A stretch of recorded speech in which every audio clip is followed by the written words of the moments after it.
Strive, thrive, and feel alive. The best lessons in life have kickback, risk, and the unknown. Like training, whether we're lifting weights or taking on something we've never done before or tackling a fear, we get a rub.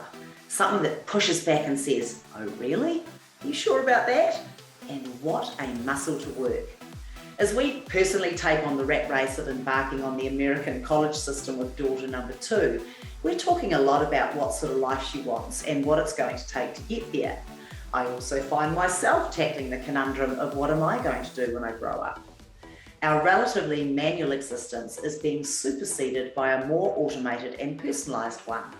And without falling into the comparison game of measuring up to other people's show reels, we witness how others publish how they align towards their desires. Consider happiness, which has suddenly become the #1 workplace metric over COVID, mainly due presumably to how unhappy we all became. And happiness is a strange one. We've all seen the African faces with nothing but a smile, seemingly happy to be alive. We know friends who lead a simple but satisfying life, keeping things simple, #living their best lives, flying under the radar.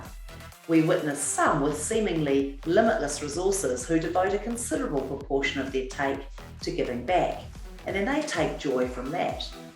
We also know summits, too easily scaled, become empty victories. We know there lies payback in persistence and struggle and challenge and staying the course.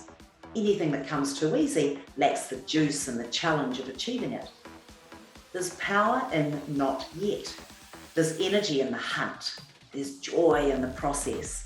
There are lessons in the mud. At the risk of sounding like my mother, the sweetest victories are the most hard fought. And life is funny. Dreams we obsessed over 10 years ago can strangely and suddenly disappear as we approach their mirage. Learn to course correct. Learn to step towards the fire that demands you to become more. How is the rub turning up in your life? And how can you use it to generate more happiness? And if success were proportional to the number of people you help or the depth of that help, what would you do differently? And what would it look like to start with client number 1? You.